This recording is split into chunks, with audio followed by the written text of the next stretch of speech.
Radio Red de RCN. Grandes audiencias en la hora de la verdad, al oído.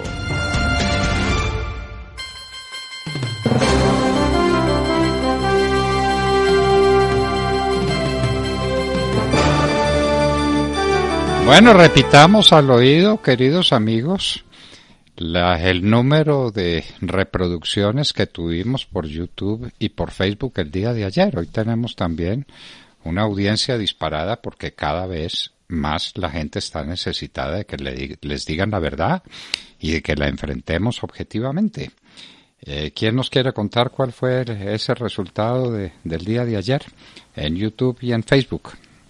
Pues el día de ayer teníamos más de 170,000 reproducciones en Facebook de su editorial y más de 4,500 en YouTube, así que, y eso solo por hablar de lo que fue las redes sociales, porque también empezó a circular mucho por WhatsApp, y bueno, ahí sí ya se le pierde el rastro, pero lo cierto es que sí, son números récord, y es por eso, doctor Londoño, la gente pues necesita un faro y necesita saber cuál es la verdad de todo lo que está ocurriendo tras la injusta privación de la libertad del expresidente y senador Álvaro Uribe.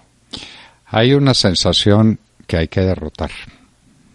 Hay que derrotar el derrotismo, porque esa también es una conducta posible. La de la gente que dice, esto ya se perdió, esto se acabó, aquí no hay nada que hacer. Uribe preso, Timochenko y estos bandidos llenos de poder, la moza o concubina o como se quiera llamar de tiro fijo es la vicepresidenta del Congreso. ¿Aquí qué queda? Aquí no queda nada. Nos vamos nosotros o nos vamos con nuestros capitales o nos vamos con el corazón, un sentimiento de derrota que es muy explicable, pero inmensamente peligroso.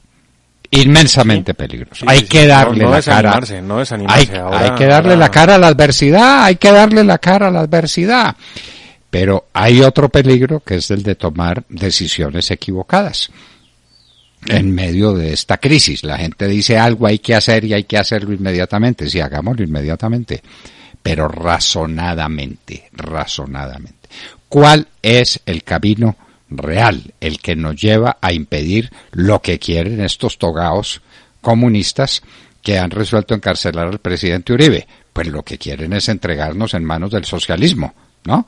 Siempre con la idea, siempre con la ilusión de que hay un socialismo bueno. ¿Cuál es el socialismo bueno? El que todavía no se ha ensayado. El que aún no se ha inventado, sí. El que no se ha ensayado. No, es que el socialismo es una maravilla. Lo que pasa es que lo han aplicado mal. Lo han aplicado mal siempre. El socialismo no ha sido sino un desastre. Uno pregunta, pero deme un ejemplo histórico de un socialismo. La eliminación de la propiedad privada, la eliminación de la iniciativa privada, el poder omnipotente del Estado para dar eso que llaman la igualdad absoluta y el desarrollo para todos. A ver, muéstreme un ejemplo. No, el ejemplo no existe. Entonces el ejemplo era la Rusia soviética que se volvió capitalista, la China que se volvió capitalista. No se ha encontrado otro sistema que el sistema de la libertad. Esa es la que nos quieren quitar. La que le quitaron al presidente Uribe, no la quieren quitar a todos. ¿Cuál es el camino? Es la pregunta que muchos se hacen. Hay quienes dicen que es por el lado de la Asamblea Nacional Constituyente. Hay quienes dicen que es saliendo a protestar. La pregunta es, ¿cuál es el camino que se sigue? La protesta y la protesta pacífica es perfectamente válida. Es la sagrada función que tienen los ciudadanos que cumplir. Por eso, si hay una grande concentración y una grande marcha, o se está hablando de ir también en vehículos el próximo viernes o cualquier día, eso es perfectamente útil.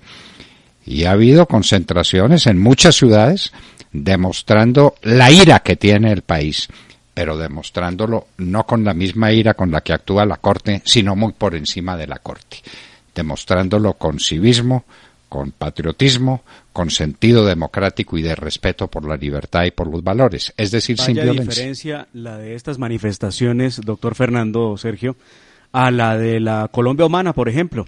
Cuando salen a marchar o a manifestarse acaban con Transmilenio y con todo lo que ven a su paso. Estas han sido manifestaciones cívicas, manifestaciones de personas que están indignadas precisamente con decisiones de la Corte, manifestaciones, doctor Fernando, que van a seguir y que pues la gente sabe cuáles son los criterios para poder movilizarse en medio de la pandemia. Saben cuál es el tema del distanciamiento, saben cuál es el tema del uso del tapabocas. Creo que no son niños chiquitos para regularlos o decirles cómo o cuándo pueden salir. Cada quien debe tomar la decisión. Y si están haciendo las manifestaciones como las vimos anoche, porque anoche era impresionante, Cúcuta, Ibagué, Cali, Bogotá, Medellín en Las Palmas, impresionante la cantidad de carros pitando y con banderas de Colombia. Sí, el problema es cuando la gente se baja y se empieza a abrazar y se empieza a juntar. Bueno, también vimos eso es nada ayuda a contener la pandemia, ¿no? Es un momento en el que el país tiene que expresarse y me parece que están haciéndolo bien, me parece que tienen que hacerlo. Es el apoyo al expresidente Álvaro Uribe Vélez, como también ha ocurrido, porque es que aquí en medio de la pandemia también han salido otras corrientes políticas a manifestarse, y lo digo con toda claridad, lo han hecho destruyendo el Transmilenio. La verdad es esa. Sí, eso es lo cierto, sí, eso es lo cierto. Pero lo han hecho una y otra vez, porque es una técnica repetida. Vamos a protestar. ¿Y cómo se protesta? Dañando los cajeros automáticos, destrozando los bancos, destrozando lo que entregan a su paso. Así, destrozando los andenes para sacar las piedras y tirar piedra. Bueno. Destrozando las estaciones de Transmilenio. Hablaban ustedes del socialismo, y recuerdo entonces una frase de la dama de hierro, de Margaret Thatcher. El socialismo fracasa cuando se les acaba el dinero de los demás. Ese es el socialismo que se quieren inventar aquí. Esa es la verdad.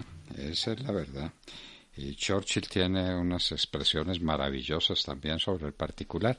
Pero la historia, es que, ¿qué condena el socialismo? La historia. ¿Para dónde nos quieren llevar? Para el socialismo. ¿De qué había que salir? Del que estorbaba, del presidente Uribe. Y entonces había que meterlo a la cárcel y deshonrarlo. ¿Sabe que estoy recordando unas palabras de José Enrique Rodó sobre el Libertador? Decía José Enrique Rodó: grande en el pensamiento, grande en la acción, grande en la gloria, grande en el infortunio, grande para magnificar la parte impura que cabe en el alma de los grandes, y grande para sobrellevar en el abandono y en la muerte la trágica expiación de la grandeza. José Enrique Rodó, uno de los más grandes escritores que produjo América, uruguayo. Ahora que Carlos Alberto Montaner está hablando maravillas de Uruguay, pues recordemos que produjo ese hombre de letras maravilloso que fue José Enrique Rodó. Pero a Bolívar lo dejamos solo. Nuestros antepasados lo dejaron solo. Recordamos que salía por las calles de Bogotá camino del destierro y la gente salía a su paso gritándole longaniza, longaniza, el que les había dado todo, la libertad, la república, la posibilidad de formarse una propia vida. Le gritaban longaniza, longaniza, y el Libertador decía vámonos, vámonos, que aquí ya no nos quieren, camino del destierro y camino de la muerte. Y en el camino solo preguntaba por su pasaporte. ¿Para dónde? Para cualquier parte. Se quería ir a cualquier parte que no fuera esta. ¿Qué hizo Venezuela? La bolivariana Venezuela. ¿Saben ustedes qué hizo? Le dijo a Colombia que nunca tendría relaciones con este país mientras ese monstruo de Simón Bolívar siguiera en su territorio. Eso fue lo que hizo Venezuela. La bolivariana Venezuela. De modo que esta maldición que lleva consigo la grandeza, pues hay que manejarla, Pero ¿cuál es el objetivo? El objetivo es silenciar a Álvaro Uribe Vélez, apartarlo de la política, apartarlo de los altos temas del país. Queda apartado, de hecho, del Senado de la República, pero no apartado de sus convicciones, ni apartado de su condición de gran pensador y de gran ejecutor e ideador de grandes proyectos. ¿Necesitamos al presidente Uribe? ¡Claro que lo necesitamos! Pues encontremos la manera de que Uribe esté siempre presente con los colombianos. Esa es la fórmula. Dos precisiones, doctor Fernando, en medio de este proceso. Muchos han preguntado cuál es el siguiente paso, qué va a hacer la defensa del presidente Uribe, si va a interponer recurso alguno contra la decisión de privarlo de su libertad. Decirles a los que lo han pensado que no procede recurso en esta instancia, en esta sección de la Corte Suprema de Justicia, no procede. No hay recurso de reposición. No hay recurso. Pero ¿qué están planteando algunos ciudadanos? No me parece descabellado, que no soy amigo de la figura y usted tampoco lo es. Bueno, yo no lo soy porque usted me invitó a estudiar el tema y tampoco lo soy ahora. Y creo que Sergio tampoco lo es, amigo. Es una tutelatón contra la sentencia que lo priva de su libertad y la están circulando por las redes sociales. Uno de esos grupos es Sacúdete Colombia, que es un grupo de derechas, un grupo que apoya al expresidente Álvaro Uribe Vélez día y noche, y están planteando eso, una tutelatón. Aquí se ha hecho tutelatón para tantas cosas, ¿por qué no una tutelatón para el presidente Uribe? Uno se pregunta. No, pues no sé, allá, la ciudadanía. Para sumarle derrota a derrotas, amargura a amarguras, confusión a confusión. Y entonces los enemigos diciendo el juez de Magangué falló la tutela de no sé quién en contra del presidente Uribe y en contra del presidente Uribe. Porque además es que olvidan que el juez de Magangué no va a ir en contra de las decisiones de sus superiores. Como el juez del abogado Cadena no va a fallar hoy en contra de la Corte Suprema de Justicia, eso sí ténganlo por seguro. Porque el abogado... Sí, sumar derrotas no es el camino en este momento. No es el camino en este momento, ese camino no es. Entonces se está hablando de una constituyente. Yo me pregunto, ¿para cuál constitución? ¿Qué es que hay que reformar esto? Estoy perfectamente de acuerdo. Peor que la Constitución del 91 no hemos tenido nada. Eso es el caos, eso es la confusión, eso es un sistema de contradicciones. Porque pues, la Constitución del 91 tiene la triste historia que tiene. Y entonces, pues historia que pasa por, como nos lo recuerda nuestro amigo y colega, el doctor Marcel Tangarife, historia que pasa por 55 reformas constitucionales desde 1991, 55. ¿En cuántos años? En 20 años. Es decir, eso es la locura. Eso es la locura. Entonces, en poco tiempo, muchas veces reformada y muchas veces reformada en poco tiempo. La contradicción, si usted compara, obviamente, y me perdonen si no les gusta la comparación, una constitución de 200 años como la de Estados Unidos versus una constitución de escasos casi 30 como la de Colombia. Bueno. Pero oiga, vamos. Tengo un dato. Le tengo un dato. A ver, dígame. ¿Saben ustedes cuántas veces se ha pretendido una reforma a la justicia del 2002 al 2019? ¿Incluyendo el proyecto mío? Sí, claro. ¿Cuántas veces? 19 veces. Pues es que la justicia no se deja reformar. Ellos están felices con la justicia que tienen, los jueces. Claro que están felices. Mire, hay un criterio que se llama sustitución de la Constitución que utiliza la Corte Constitucional. De hecho, la utilizó en la segunda reelección del expresidente Álvaro Uribe Vélez. Y esto es una cosa muy caprichosa. Porque es que una reforma constitucional... Modulando sentencias, que era una cosa que el proyecto de reforma que yo propuse eliminaba, la modulación de las sentencias. Diga sí o no, ¿es exequible o es inexequible? Pero no module las sentencias para legislar usted y para ser usted constituyente. Pues es que el gran problema está en que la Corte tiene que hacer ese estudio de sustitución de la Constitución y por esa vía muchas cosas se pueden caer o muchas cosas se pueden aprobar. Aquí el tema puede llegar a ser más de voluntad política que jurídico, porque jurídicamente usted lo resume en un artículo de la Constitución y lo resume en dos leyes que desarrollan los mecanismos de participación y de reforma a la Constitución política. Mecanismos, doctor Fernando, Sergio y oyentes de la Hora de la Verdad, que tienen que pasar sí o sí por el Congreso de la República. No hay un mecanismo que permita que automáticamente lo que diga el pueblo colombiano en las calles se convierta en reforma constitucional. Eso debe quedar claro. La pregunta es, ¿existen las mayorías en el Congreso de la República para aprobar una reforma constitucional? Y la siguiente pregunta, ¿existe voluntad en la Corte Constitucional para permitir reformar la Constitución en asuntos de la justicia? Yo creo que está muy complejo.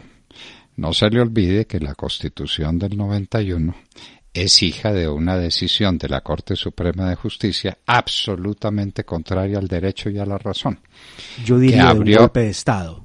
que abrió el espacio a una constituyente que no tenía justificación ninguna en la Constitución del 86, tal como se estaba planteando.